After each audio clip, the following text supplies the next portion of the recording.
ఇవాళ రేవంత్ రెడ్డి గారు ఒక సినిమా థియేటర్ ఓపెనింగ్ పోతున్నారు. పోనీ మంచిదే, సినిమా టాకీస్ ఎవరు అశోక్ నగర్ లో పిలిచిందట, ఇబ్బంది కత్తిరించేందుకు అశోక్ నగర్ పోతున్నారు cinema talkies inauguration. Revanth Reddy మరి పోతున్నాం అశోక్ నగర్, కానీ మరి ఎలక్షన్ల ముందు అదే అశోక్ నగర్ లో సెంట్రల్ లైబ్రరీకి పోయినావు, యాదుకుందా?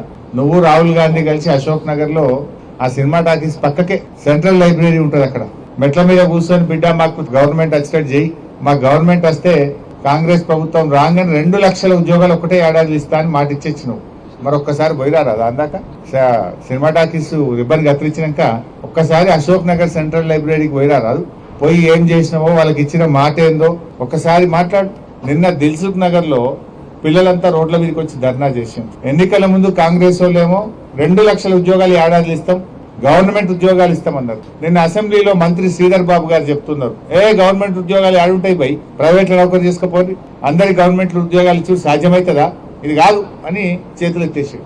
బట్టి విక్రమార్క గారేమో జాబ్ క్యాలెండర్ పెట్టి జాబ్లెస్ క్యాలెండర్ చేసేసిండు దాన్ని. మరి ఇప్పుడు అశోక్ నగర్ కు రేవంత్ రెడ్డి గారు సినిమా టాకీస్ ఇనాగ్రేషన్ పోతే 1000 మంది పోలీసు వాళ్ళని పెట్టిరట. ఏదైనా సందులకెళ్ళి పొలాలు అత్తారేమో అడుగుతారేమో అని 1000 మంది పోలీసు వాళ్ళని పెట్టుకుని సినిమా టాకీస్ ఇనాగ్రేషన్ పోతుండే. ఇప్పుడు నిన్న మొన్న దిల్సుఖ్ నగర్ లో పిల్లలు పాపం ఏమైనాయి మా 2 లక్షల ఉద్యోగాలు, ఏమైంది మా జాబ్ క్యాలెండర్ అని అడిగితే వాళ్ళ ఈపులన్నీ వాయగొట్టారు, బూతులు తిట్టింది పోలీస్ అధికారులు. మనం చూసినాం సోషల్ మీడియాలో ఆ నిరుద్యోగ పిల్లల్ని నోటితో ఉచ్చరించలేని భాషలో బూతులు తిట్టుకుంటూ ఈపులన్నీ పగలగొట్టిండ్రు, రక్తాన్ని చిందించే విధంగా కొట్టిండ్రు పిల్లల్ని.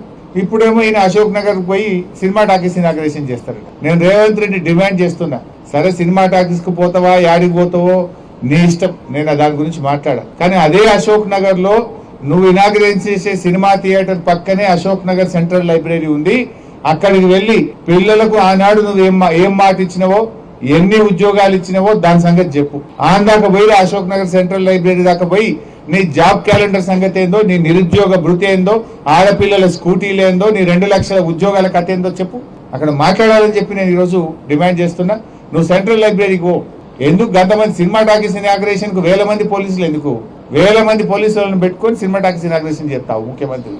మరి ఎన్నికల ముందు అయితేనేమో ఆడికి పోతివి, ఇప్పుడు ఎన్నికలు అయిపోయినాక ఇక అశోక్ నగర్ సెంట్రల్ లైబ్రరీ యాదకొస్తలేదా?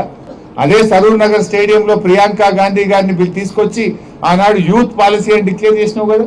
పిల్లలకు ఎగ్జామ్లకు ఫీజే ఉండదు అన్నాడు, ఇప్పుడేమో ముక్కు వెండి ఫీజు వసూలు చేస్తుండు. 2 లక్షలు పక్కా అన్నాడు, నిరుద్యోగ భృతి 5000 అన్నాడు, స్కూటీలు అన్నాడు, జాబ్ క్యాలెండర్లు అన్నాడు, బ్యాక్లాగ్ పోస్టులు రిక్రూట్ చేస్తా అన్నాడు. ఇవాళ అన్ని ఎగబెట్టిండు. పోలీసు వాళ్ళని పెట్టుకొని ఇక ముంగట 4 వెనక 4 బండ్లు పెట్టుకొని సాటుకు తిరుగుతున్నాడు. ముఖ్యమంత్రికి ధైర్యం ఉంటే, చిత్తశుద్ధి ఉంటే, నిజంగా నిరుద్యోగ యువతకు న్యాయం చేసిన నమ్మకం ఉంటే నువ్వు Ashok Nagar central library visit చేయి. లేదంటే తోక ముడుచుకొని పారిపోతే నువ్వు నిరుద్యోగ యువతను మోసం చేసినట్టుగా భావించాల్సి ఉంటుంది.